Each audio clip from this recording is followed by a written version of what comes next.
وعلیکم ورحمۃ اللہ وبرکاتہ۔ معزز سامعین، امید آپ خیریت سے ہوں گے۔ دیکھیے، جب بھی ہم کوئی کام کرتے ہیں تو اس کام کے پیچھے کوئی نیت اور کوئی ارادہ ہوتا ہے، اور یہی نیت اور ارادہ ہی اس کام کو مفید بناتے ہیں یا غیر مفید بنا دیتے ہیں۔ تو ہم بھی جو اپنے یوٹیوب چینل کا آغاز کرنے لگے ہیں، اس کے بھی کچھ مقاصد ہیں۔ ان مقاصد میں سے ایک مقصد یہ ہے کہ قرآن و سنت کی تعلیمات، صحیح تعلیمات ہم سیکھ لیں، سمجھ لیں، اس پہ عمل کریں اور اس پیغام کو دوسروں تک پہنچائیں۔ ہوتا کیا ہے، ہم معاشرے میں مجموعی طور پر جب نظر دوڑاتے ہیں تو ہمیں دو انتہائیں نظر آتی ہیں۔ ایک انتہا پسندی یہ ہے کہ ہم دین سیکھنے کو ضروری ہی نہیں سمجھتے۔ ہم سمجھتے ہیں 1400 سال پہلے کی معاذ اللہ تعلیمات ہیں، اب ان پہ عمل کرنا ضروری نہیں ہے، اب تو مغرب ترقی کر کے پتہ نہیں کہاں پہنچ چکا ہے اور ہمیں ان سے قدم ملا کے چلنے کی ضرورت ہے، لہذا اب یہ معاذ اللہ فرسودہ تعلیمات ہیں اور جو اس وقت کی ہماری ضروریات کو پورا نہیں کر سکتی۔ تو ایک طرح تو یہ انتہا پسندی ہے کہ دین سیکھنے کو ضروری نہیں سمجھا جاتا، اور دوسری انتہا یہ ہے پھر اگر دین سیکھنے لگ جاتے ہیں تو بہت سی چیزیں ایسی دین کا حصہ سمجھ لیتے ہیں جو کہ دین کا حصہ ہوتی نہیں ہیں حقیقت میں۔ ان کو ثواب کی چیز سمجھ لینا، اور انہیں ہی بدعات کہا جاتا ہے۔ یعنی یا تو بے دین رہے، یا پھر دوسری انتہا یہ آ گئی کہ دین پہ عمل کرتے کرتے ایسی بہت سی چیزوں کو دین میں شامل کر لیا جو کہ دین کا حصہ ہیں ہی نہیں، جو کہ بدعات کہلاتی ہیں۔ تو ہم نے قرآن و سنت کی صحیح تعلیمات کو سمجھنا ہے۔ اور یہ دو انتہائیں کیوں ہیں؟ اس کی وجہ یہ ہے کہ ہم دین کو سیکھتے ہی نہیں، دین کو سمجھتے نہیں، اور نہ ہی دین کو پڑھتے ہیں۔ پھر اگر ہم نے دین کو کبھی پڑھا تو اپنی مرضی سے سمجھنے کی کوشش کی، یہ بھی غلط چیز ہے۔ حدیث شریف میں آتا ہے کہ انما العلم بالتعلم، کہ علم دین سیکھنے سے آتا ہے۔ دیکھیے، دنیا کا کوئی کام بھی بغیر سیکھے نہیں آتا، صرف پڑھنے سے دنیا کا کوئی کام انسان کو نہیں آتا، بلکہ وہ کام اس کے ماہر کے پاس جا کر سیکھا جاتا ہے۔ اسی طرح علم دین بھی علماء سے جا کر سیکھیں گے، پھر جا کر علم دین سمجھ آئے گا، اور پھر صحیح طرح سمجھ آئے گا۔ ورنہ تو ہم خود سے اگر دین پڑھیں گے تو ظاہر ہے پھر ہم اپنی عقل دوڑائیں گے، اور جب اپنی عقل دوڑائیں گے تو عقل سے جو شخص کام لیتا ہے، نری عقل کو استعمال کرتا ہے، دین سے چیز کو نہیں سمجھتا، تو وہ شخص لازمی طور پر گمراہ ہو جاتا ہے۔ تو اس لیے دین کو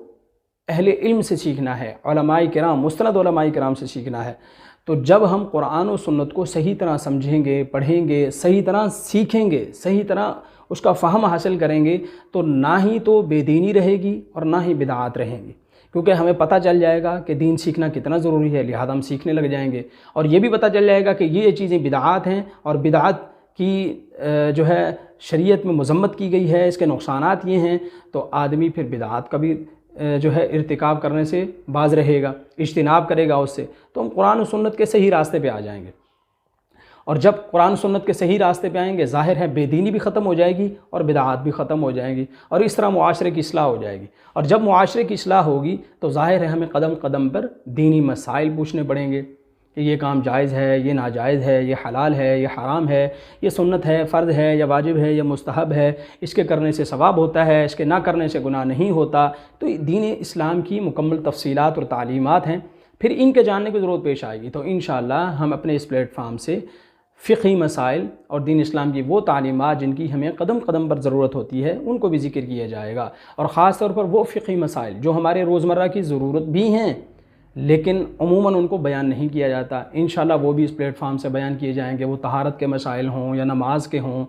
ان کا تعلق عبادات سے ہو، معاشرت سے ہو، انسان کی معیشت سے ہو، بہت سی چیزیں ایسی ہیں۔ اور پھر ہم دیکھتے ہیں کہ اس وقت فتنوں کا زمانہ ہے۔ ہر وہ شخص جس نے فیس بک سے 2 باتیں پڑھ لیں، یوٹیوب سے کسی کی ویڈیو سن لی، اب وہ یہ سمجھتا ہے کہ میں عالم بن گیا ہوں، اب میں فقیہ بن گیا ہوں، اب میں مجتہد بن گیا ہوں۔ اس نے کوئی ایک کتاب پڑھ لی کسی عالم کی تو وہ سمجھنے لگ جاتا ہے کہ میں تو بڑا علامہ بن گیا۔ اب وہ یوٹیوب چینل کھولتا ہے، یا بغیر چینل کھولے ہی ویسے ہی کہیں پر بیٹھ کر مجلس لگا لیتا ہے اور کہتا ہے نہیں بات ایسے نہیں ہے، بلکہ بات ایسے ہے، میں نے خود پڑھا ہے۔ تو یہ بھی ایک گمراہی کا راستہ ہے۔ تو بہت سے لوگ جو دین اسلام پر اعتراض کرتے ہیں، بہت سے لوگ جو دین کو صرف پڑھتے ہیں سمجھتے نہیں، اور پھر اہل علم پر اعتراض کرنے لگ جاتے ہیں کہ دیکھو جی یہ تو یہ مسئلہ بیان کرتے ہیں جبکہ میں نے کتاب کے اندر ایسا پڑھا ہے، تو یہ بھی بے دینی کا نتیجہ ہوتا ہے۔ تو اسی طرح اس دین اسلام پر یا اسلامی تعلیمات پر کیے جانے والے جو اعتراض ہیں، خواہ وہ بے دینی کی وجہ سے ہوں یا کم عقلی کی وجہ سے ہوں یا بات نہ سمجھنے کی وجہ سے ہوں، انشاءاللہ ان کو بھی ذکر کیا جائے گا تاکہ ہمارے ذہنوں کے اندر دین اسلام کے بارے میں کسی قسم کی کوئی بات موجود نہ ہو، کوئی اعتراض موجود نہ ہو، دین اسلام کے بارے میں کوئی منفی سوچ ہمارے دل میں موجود نہ ہو، کیونکہ ایمان جو ہے وہ دین اسلام پر 100% یقین کر لینے کا نام ہے کہ یہی سب کچھ سچا ہے، یہ تعلیمات سچی ہیں، سب کچھ ٹھیک ہے۔ لیکن جب ہمارے ذہن میں یہ بات آ جائے گی ہاں بالکل کہ دین اسلام میں معاذ اللہ یہ بات جو ہے یہ ہمارے حقوق سلب کر رہی ہے، یہ اس میں بات ایسے ہے، جب شک آ جائے گا تو یاد رکھیے پھر ایمان برقرار نہیں رہتا، اس لیے کہ ایمان تو یقین کا نام ہے۔ جب شک آ جاتا ہے تو یقین کہاں رہتا ہے، اور جب یقین نہیں رہا تو ایمان بھی نہ رہا۔ تو اس لیے ہم نے معترضین کے جواب کا بھی انشاءاللہ اس پلیٹ فارم سے، معترضین کے اعتراضات کا بھی انشاءاللہ اس پلیٹ فارم سے جواب دینا ہے۔ اور دیکھیے یہ یوٹیوب چینل چلانا یا بنانا یہ نہ ہی ہمارا کوئی شوق ہے، نہ ہی ہمارے پاس وقت ہے، صرف اس لیے کہ اس میں اس دور کے اندر ہر شخص جو اٹھتا ہے اور اس کام کو جو ہے وہ اپنی ذمہ داری سمجھ لیتا ہے، اور معاذ اللہ بلکہ اب تو ویوز اور لائکس کے حصول کے لیے وہ دین کا حلیہ بگاڑ کر کے رکھ دیتے ہیں۔ تو ہم نے اس کو اپنی ذمہ داری سمجھا، اور نہ صرف یہ میری ذمہ داری ہے بلکہ ہم سب مسلمانوں کی ذمہ داری ہے کہ صحیح دین کو سیکھیں، اس پہ عمل کریں اور ان تعلیمات کو دوسروں تک پہنچائیں۔ تو یہی ہمارا اس یوٹیوب چینل کو بنانے کا نہ صرف مقصد ہے بلکہ کئی مقاصد ہیں جو آپ کے سامنے ذکر کر دیے گئے۔ تو اس میں انشاءاللہ جہاں پر ہم کوشش کریں گے، آپ بھی کوشش کریں گے کہ دین اسلام کی تعلیمات کو ہم دوسروں تک پہنچا سکیں۔ اس سے نہ صرف دیکھیے ہم خود دین پہ عمل کرنے والے بن جائیں گے، بلکہ جو ہماری ذمہ داری ہے بنیادی طور پر امت مسلمہ کی کہ دین کی بات دوسروں تک پہنچانا اور بری بات بھی دوسروں تک روکنے کے لیے ان کو بتانا کہ دیکھیے یہ بری بات ہے، آپ اس سے رک جائیے، یہ اچھی بات ہے، یہ کر لیجئے، یعنی جسے اصطلاحاً امر بالمعروف اور نہی عن المنکر کہا جاتا ہے۔ تو ظاہر ہے ہم اپنی ذمہ داری سے بھی سرخرو ہو جائیں گے، اور خود جب دین اسلام کی تعلیمات کا علم ہو جائے گا تو ہم خود بھی ان پہ عمل کرنے لگ جائیں گے۔ تو اللہ سے دعا ہے اللہ تعالی ہماری اس نیت کو قبول فرمائے، اور